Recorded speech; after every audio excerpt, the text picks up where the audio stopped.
When I first moved in with Ryan, I told myself it would be easy. 2 bedrooms, 1 couch, a fridge that hummed too loudly, and the kind of history that made silence comfortable. We'd been friends since high school, the kind of friends who could sit through a whole car ride saying nothing and still feel like they'd said everything. I'd always liked that about him, how effortless he made things feel. But there was something different about sharing a space. Ryan's presence had a gravity to it. He filled the apartment without even trying. His laughter carried through the thin walls. His sneakers by the door made the place look lived in. His half-finished mugs of coffee somehow belonged there. Every sound, every trace of him felt heavier than it should. The first week was a blur of takeout boxes and late-night unpacking. We fell into a rhythm. I'd cook, he'd clean, we'd crash on the couch watching whatever movie was on. It was easy. Familiar. Except for the moments when I caught myself watching him instead of the screen. He'd lean back, one arm over the couch, shirt riding up just enough to show the curve of his stomach. His hair always looked like it had just been ruffled by someone's hand, and his eyes had this way of softening when the TV light flickered across them. I told myself it was normal, that everyone noticed their friends like that sometimes. But I knew that wasn't true. One night, a few days after the move, we were watching The Dark Knight. Ryan stretched out beside me, taking up more than his share of the couch. His knee brushed mine and I told myself not to move. The contact was so light it might as well have been nothing, but I felt it everywhere. "You good?" he asked, eyes still on the screen. "Yeah," I said too quickly. "Just tired." He nodded, not noticing how tightly I was gripping the blanket in my lap. I used to think attraction was loud, that it came in rushes of adrenaline or big moments. But sitting there beside him, the quiet was the loudest thing in the room. The air felt different somehow, thicker. His shoulder pressed into mine as he shifted, and I could smell the faint scent of his soap, warm and clean. When the movie ended, the credits rolled in blue light over his face. He turned toward me, his expression softer than usual. "You still awake?" "Barely." He smiled, that slow, easy grin that always made people like him. "You always fall asleep first." "I wasn't asleep," I said, but my voice came out quieter than I meant. He reached for the remote, his arm brushing mine again, and for a moment I forgot to breathe. When he stood, the warmth of him lingered where his body had been. "I'm crashing," he said. "Don't stay up too late." I nodded, staring at the blank TV screen after he disappeared down the hall. The silence that followed was too full. I sat there longer than I should have, listening to the sound of him moving around his room, drawers opening, the faint thump of him falling onto his bed. It was late when I finally turned off the light and lay down. My room was small, barely big enough for a bed and a desk, but it felt emptier than usual. Through the thin wall, I could hear Ryan's soft breathing. The sound steadied me even as it twisted something in my chest. I thought about the day we met years ago, the two of us sitting on the school bleachers, him tossing a baseball up into the air like he owned the world. He'd been so sure of everything even then. I'd envied that. I still did. Somewhere in the dark, a floorboard creaked. I imagined him rolling over, maybe checking his phone, maybe not. I shouldn't have cared, but I did. Every small sound he made felt like proof that he was there, close but not close enough. That night I dreamed we were still on that couch. The movie had ended, the credits fading to black, and neither of us moved. The space between us was small enough to cross if I just leaned in a little. But I didn't. I just sat there, pretending I didn't want to. When I woke the next morning, sunlight slipped between the blinds, painting lines across my sheets. I could hear Ryan in the kitchen, humming tunelessly while he made coffee. The scent drifted down the hall. For a moment I stayed in bed, listening to the rhythm of it, the sound of him moving, the quiet between clinks of the mug. It should have been just another morning. But when I finally walked into the kitchen and he looked up at me with that half-smile, messy hair, and sleepy eyes, I realized that something small had shifted. A thread I couldn't quite see had pulled tighter. "Morning," he said, voice still rough with sleep. "Morning," I echoed. He poured me a cup without asking, sliding it across the counter. Our fingers brushed. Barely, but it was enough to make my pulse jump. Neither of us said anything about it. We just sipped coffee in quiet sunlight, pretending everything was the same. But I knew it wasn't. Not anymore. And as the day began, I couldn't stop thinking about how close we'd been the night before, how his warmth still lingered on the couch, how the smallest touch could set my entire body alight. It was nothing, I told myself. Just friendship. Just comfort. Just Ryan. Still, when I left for class and closed the door behind me, I found myself turning back just once to the sound of his voice in the kitchen. Soft, familiar, and far too close to something I wasn't ready to name. That was the first night I realized the space between us wasn't really space at all. It was something alive, something waiting. and I wasn't sure I wanted it to go away. The first cold night came earlier than anyone expected. I remember it because the apartment felt unusually quiet, the kind of quiet that only happens when it's too cold to move or talk. Ryan stood by the window in a hoodie and sweatpants, rubbing his hands together as he looked out at the fog. "Guess our heater finally gave up," he said. I was curled up on the couch, wrapped in the thinnest blanket we owned. "It's October." "Of course it did." He grinned. "We'll survive." "You've got what, that one blanket?" "It's barely a blanket. More like a large napkin." He laughed and disappeared into his room, coming back with the comforter from his bed. He shook it out and tossed one end over me before sitting down beside me. "There. Survival plan, we share it. Don't worry, I don't bite. It was meant to be a joke." It should have been. But the word share hung in the air longer than it should have. I shifted a little, making room for him, and the couch dipped under his weight. The blanket fell over both of us, the warmth spreading slowly where it touched my skin. Ryan stretched his legs out, casually resting one arm along the back of the couch, behind me, close enough that I could feel the movement when he breathed. "Better?" he asked. "Yeah," I said, though my voice came out quieter than I wanted. Outside, rain began to tap against the glass, steady and soft. The only light came from the street lamp filtering through the window, brushing faint gold across his face. His eyes caught the light, hazel with flecks of green, and for some reason I couldn't look away. He didn't seem to notice. Or maybe he did. We watched whatever show was playing, but neither of us was really paying attention. The blanket kept slipping lower, and every time one of us adjusted it, our hands brushed. Once, our fingers caught for a second, not long enough to mean anything but long enough for my heart to misinterpret it completely. "You okay?" he asked when I froze for half a second too long. "Yeah, fine. Just cold." He smirked, tugging the blanket higher. "You're hopeless." The scent of his shampoo, something clean like cedar, hit me when he leaned closer. My chest felt tight and I didn't know if it was the cold or something else. We fell into easy conversation, the kind that doesn't need effort. He told me about the new girl in his class who wouldn't stop calling him bro. I teased him for being everyone's favorite straight guy, the kind who smiled too easily and didn't notice when people stared. "You say that like it's a bad thing," he said, laughing. "It's not," I said. "It's just you." He tilted his head. "What's that supposed to mean?" "Nothing," I said quickly. "Just that you don't really see yourself the way other people do." He gave me a look I couldn't read. "And how do you see me?" The question hit deeper than he meant it to. I swallowed, suddenly too aware of how close we were. The blanket brushed against his bare forearm. My throat felt dry. "I don't know," I managed. "You're just different, I guess." He didn't answer right away. The rain filled the silence. Then he smiled, small, thoughtful. "You always say weirdly deep stuff when it's late." "Do I?" "Yeah," he said. "It's kind of your thing." The warmth between us was almost unbearable now. I shifted, pulling the blanket tighter around me, but the movement only brought me closer to him. Our knees touched under the fabric. He didn't move away. We watched another episode in silence. At some point, his hand rested on the back of the couch again, but this time his fingers brushed lightly against my shoulder, absent-minded, casual, but there. Every nerve in me lit up. I didn't know whether to lean into it or away. When he finally spoke, his voice was softer. "You ever think about how weird this is?" "What do you mean?" "Living together. After all these years. Like, we used to crash at each other's houses in high school, but this feels different." "It's supposed to," I said. "We're adults now." "Yeah," he said almost to himself. "Feels different though. Feels closer." The word closer echoed in my head. I wanted to ask what he meant, if he felt it too, that strange tightening in the air whenever the world went quiet around us. But I didn't. I couldn't. He yawned, leaning back until his shoulder brushed mine again. "You're warm," he murmured, half asleep.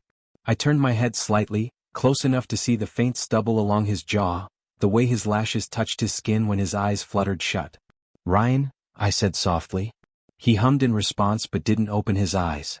"Never mind," I whispered. The rain kept falling. Somewhere in the distance, a car passed.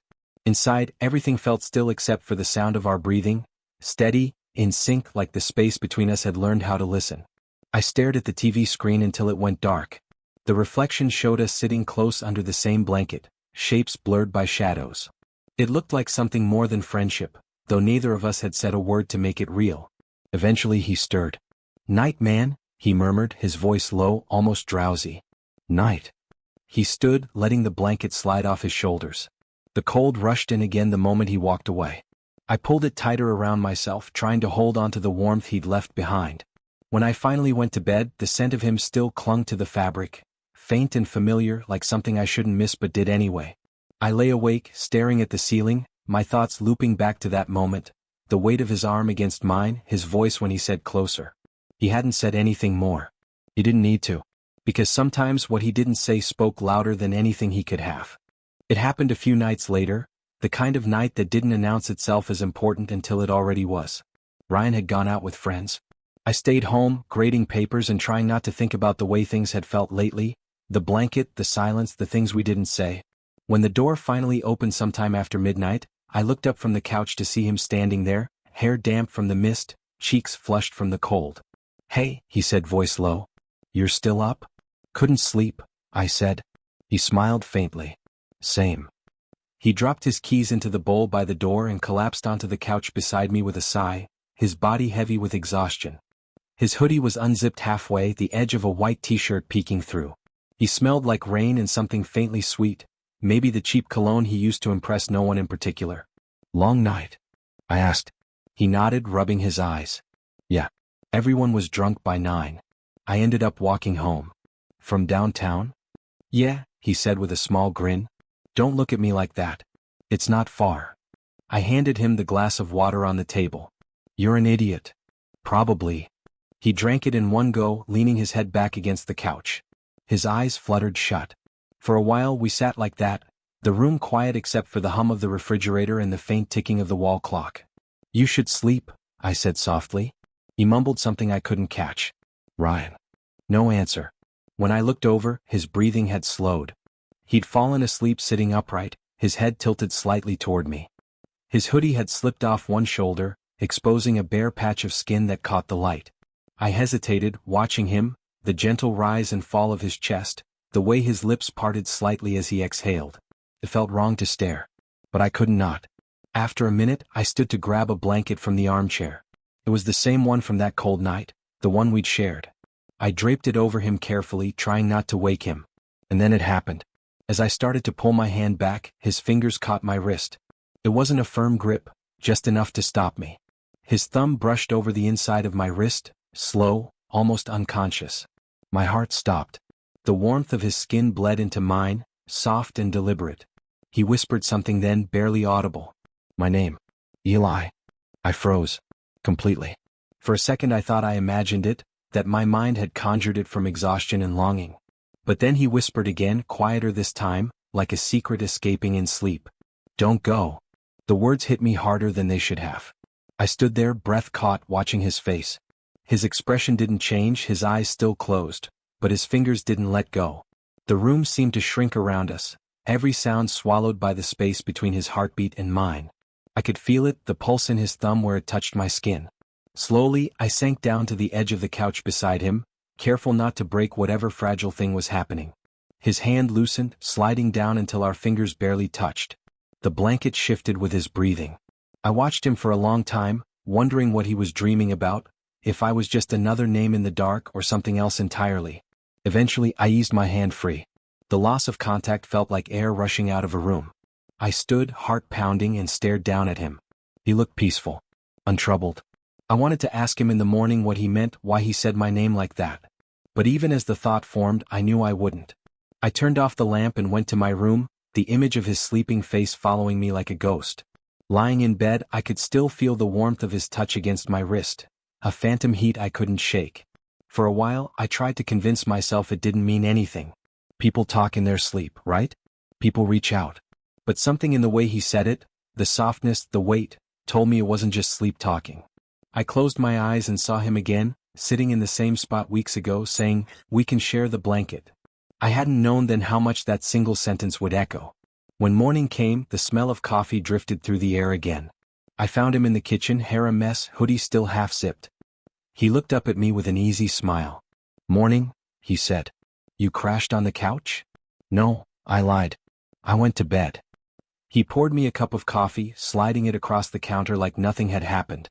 "You missed a good dream then?" he said with a small laugh. "What about?" He shrugged, taking a sip. "Don't remember." But I caught the brief hesitation before he said it. The flicker of something uncertain behind his smile. Maybe he did remember. Maybe he didn't know how to say it. We went about the morning as usual, dishes clinking, the sound of toast popping up, sunlight warming the kitchen tiles. Everything looked normal, but I couldn't unfeel what had happened. Every glance felt like it lasted too long. Every movement felt intentional, careful, cautious.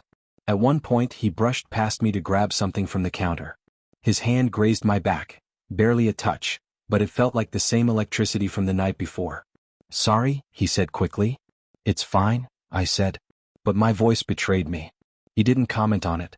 Neither of us did. We finished breakfast in silence. When he left for class, I watched him go, the echo of his voice still ringing in my mind. "Don't go." That afternoon, I sat at my desk, staring at my wrist where his thumb had rested. The skin still felt warm somehow, as if it remembered something I wasn't supposed to. Maybe it was nothing. Maybe it was just a dream. But that night, when I closed my eyes, I heard his voice again, soft, half asleep, whispering my name like it meant something. And that was the moment that froze me. Not the touch. Not the words. But the quiet realization that I wanted it to be real. Rain has a way of making everything sound closer than it is. That night, it pressed softly against the windows, wrapping the apartment in a steady hush. Ryan was on the couch, legs stretched out, an untouched beer sweating on the coffee table. I sat cross-legged on the floor beside him, nursing my own drink, pretending not to watch him. Neither of us had mentioned what happened a few nights ago, the moment on the couch, the way he'd said my name in his sleep, "Don't go." We'd fallen into a rhythm of polite avoidance. I wasn't sure if I was protecting myself from him or protecting him from what I wanted. But the quiet that night was different, heavier, filled with something waiting to happen. "Can I ask you something?" Ryan said suddenly. I looked up. "Sure." He kept his eyes on the rain. "Do you ever feel like you're holding back too much?" The question landed somewhere deep in me. "Holding back how?" He shrugged. "I don't know. Like you've got something you should say, but you keep convincing yourself it's better not to." I hesitated. "Yeah. All the time." He nodded slowly as if he expected that. I figured. There was no accusation in his voice, just quiet knowing. He turned the beer bottle in his hand, eyes following the droplets that slid down the glass. "You've been weird lately," he said after a beat. "Not bad weird. Just quiet." "I'm fine. Eli." His voice softened. "Come on." I set my drink down. "What do you want me to say?" "I don't know," he said. "Whatever you're not saying." The air thickened between us, the sound of the rain filling the silence. His gaze found mine then, steady, searching. There was something in it I hadn't seen before, something that made my pulse stutter. I wanted to look away, but I couldn't. "Ryan," I said, my voice barely above a whisper, "if I told you something, would you promise not to freak out?" He tilted his head.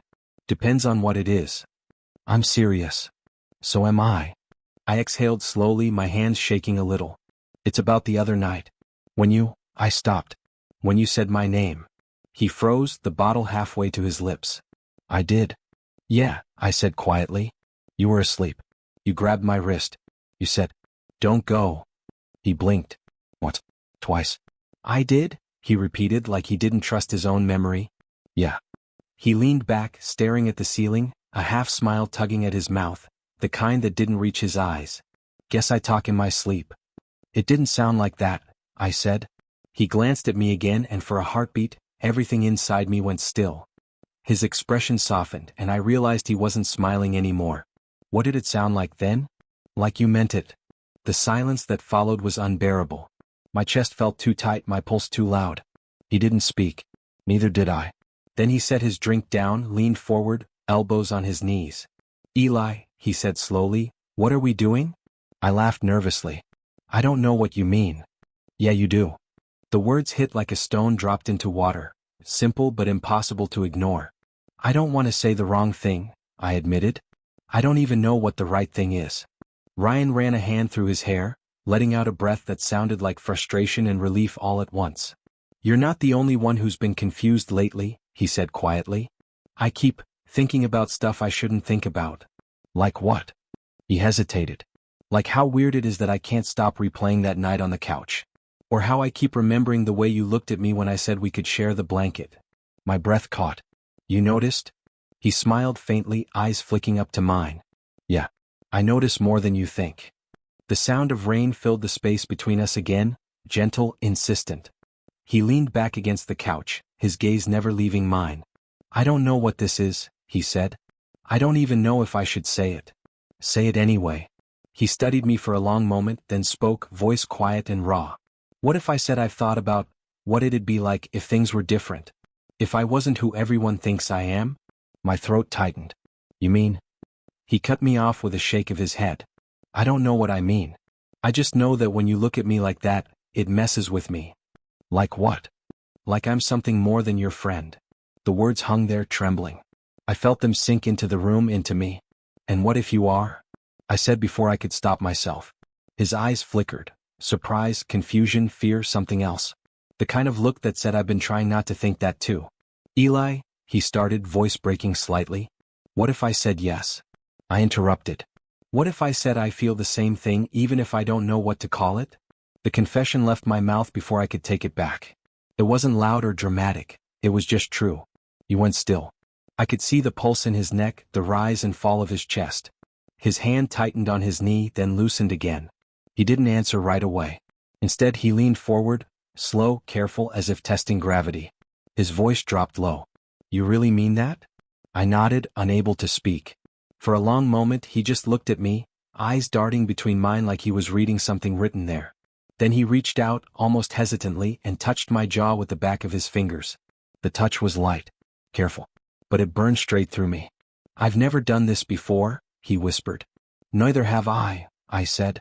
"Then maybe we start small." I didn't realize I was holding my breath until he leaned in, close enough that I could feel his exhale brush against my skin. He hesitated one last second, as if waiting for permission. I didn't say anything. I didn't have to. When his lips touched mine, it wasn't dramatic. It wasn't fireworks or music. It was just quiet, soft, trembling, real. The kind of kiss that felt like exhaling after holding your breath for too long. He pulled back first, eyes wide, searching mine for an answer I didn't know how to give. Neither of us spoke. The rain outside slowed to a drizzle. The clock ticked softly in the kitchen. He looked at me again, and this time his voice was barely a whisper. "So, what now?" I swallowed, my voice shaking when I said, "I don't know." He smiled faintly, scared, relieved, alive. "Me neither." We sat there in the dim light, not touching, not moving, just breathing the same air, trying to understand the thing we'd just crossed into. The night stretched on around us, the rain finally stopping, leaving only the sound of our hearts adjusting to something new, something we'd both been too afraid to name. And as he reached out one more time, fingers brushing mine like a question, I realized that what if I said yes wasn't really a question anymore. It was an answer. Morning found us in the quiet aftermath of something new. Light filtered through the blinds, soft and uncertain, like it didn't want to intrude.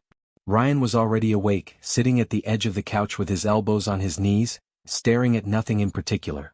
His hair was a mess, his shirt wrinkled, his expression unreadable. For a few seconds I just watched him. The memory of the night before, the rain, his voice, that first kiss, replayed in fragments, each one landing heavier than the last. He turned slightly, noticing me watching. A small smile tugged at his mouth. Hey. His voice was rough with sleep. Mine barely made it out at all. "You okay?" he asked. "I think so," I said. "Are you?" He hesitated, then nodded. "Yeah. Just thinking." "About last night?" "Yeah." The word hung between us like steam, faint but impossible to ignore. I sat up, running a hand through my hair. "I don't know what we're supposed to do now." He laughed quietly, not unkindly. "Me neither." The laugh loosened something in the air. He leaned back against the couch, stretching until his arm brushed mine. The contact felt different now, familiar and strange all at once. For a while we just sat there, the sound of the city waking outside. It felt fragile, like a balance we were still learning how to keep. "I don't want things to get weird," I said finally. "Me neither," he replied. "But I think it's too late for that." We both laughed then, real laughter, shaky but honest. It felt like relief. He looked at me again, eyes softer now. "Do you regret it?" I thought about that for a long moment. "No," I said. "Do you?" He shook his head. "No. I just don't know what it means yet." "That's okay," I said. "We don't have to know." He smiled at that, small, grateful. I like that. The rest of the morning unfolded gently, almost like nothing had happened. He made pancakes badly. I made coffee perfectly. We moved around each other easily, bumping shoulders in the kitchen, teasing like we used to, Only now there was something new under it, something quiet and warm. When he reached past me to grab the syrup, his hand lingered on my waist for half a second too long. Neither of us commented. After breakfast we sat on the floor eating the last few bites straight from the plate. The sunlight made dust float in the air like tiny sparks. "So," he said finally, licking syrup off his thumb. "What are we?" I looked at him, unsure whether to laugh or panic. "You're really asking me that now?" "Yeah. I mean, we kissed. That usually means something." "Usually," I agreed. "But maybe we don't have to name it yet." He tilted his head, considering that. "You're really bad at simple answers, you know that?" "Yeah," I said. "You like that about me." He smiled. "I really do." There was a comfort in not rushing to define it, in letting the space between us breathe. We talked for hours about nothing and everything. His classes, my job, the movie we'd never finished, the way he always forgot to water the plant by the window. The world felt normal again, but softer somehow, like the edges had been blurred. When he laughed, he reached out without thinking, a hand on my knee, a brush against my shoulder, and each touch felt like punctuation to a sentence we were still writing. Later that evening, we sat outside on the balcony with blankets wrapped around us, watching the sky fade to orange. He leaned his head against my shoulder and I didn't move. "This feels nice," he murmured. "Yeah," I said. "You're not freaking out?" "Not yet," I said with a smile. He laughed quietly, then went still again. "I don't know what I'm doing," he admitted. "But when I'm with you it doesn't feel wrong." "It's not wrong," I said. "It's just new." He looked up at me then, his eyes reflecting the last of the light.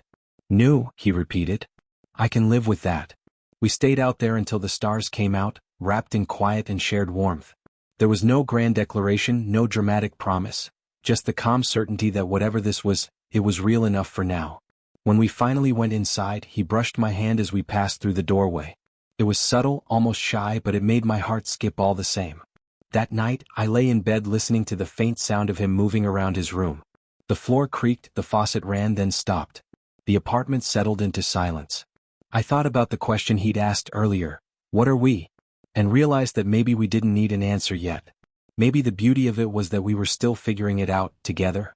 As I drifted toward sleep, I felt something shift again, not the sharp ache of uncertainty but something softer. Hope, maybe. The morning after felt different, not in a dramatic way but in the quiet rearrangement of small things. The air seemed softer, the light warmer. The apartment felt less like two people sharing space and more like something we'd built together without realizing.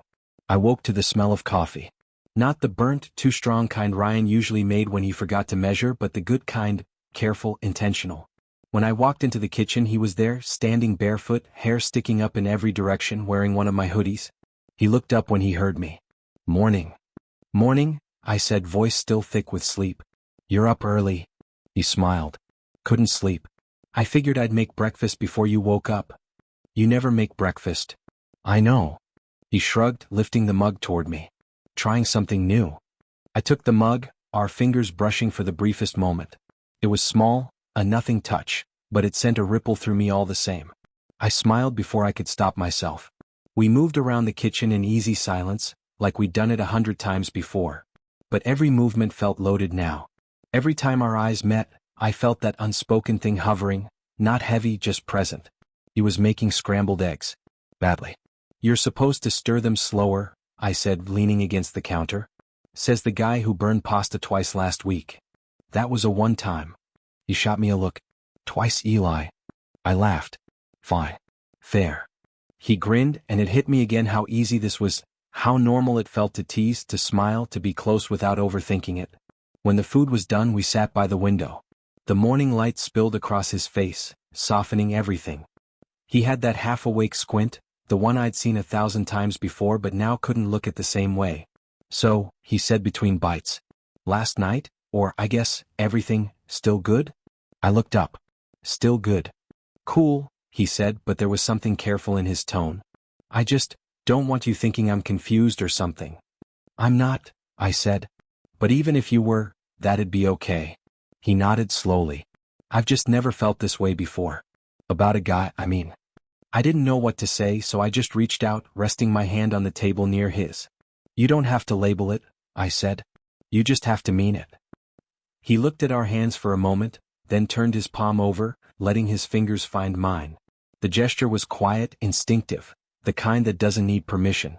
For a few seconds we sat there, not moving. The world outside felt far away, the sound of cars, a dog barking somewhere down the street. Here it was just us and the hum of something new beginning. He squeezed my hand lightly. "You know," he said, "when we first moved in, I didn't think we'd even be friends." "Same," I admitted. "You were too loud." He laughed. "And you were too, you." "Thanks.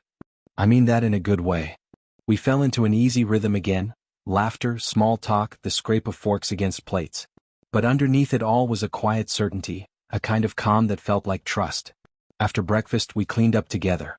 At one point I caught him watching me, not in a way that demanded anything, just watching. "What?" I asked, half smiling. He shook his head. "Nothing. I just, like this." "This?" He nodded. "You. Here. Us." Something in the way he said us made my chest tighten. Later he had to leave for work. He grabbed his keys, hesitated at the door, then turned back. "You'll be here when I get back?" "Yeah," I said. "I'll be here." He smiled, stepped forward, and pressed a quick, uncertain kiss to my temple before heading out. It was so gentle it almost didn't feel real, like a promise whispered instead of spoken. When the door closed behind him, I stood there for a long time, just breathing. I made another cup of coffee and sat by the window. The same spot where, weeks ago, I'd watched the rain and tried to convince myself what I felt was just confusion. It wasn't. It never was.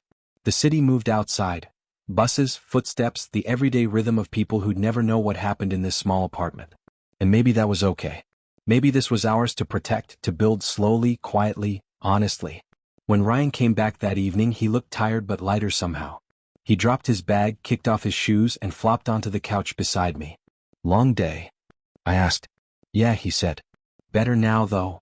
He reached for the blanket, and tossed half of it over my lap. "We can share," he said with a teasing grin. I rolled my eyes. "Funny."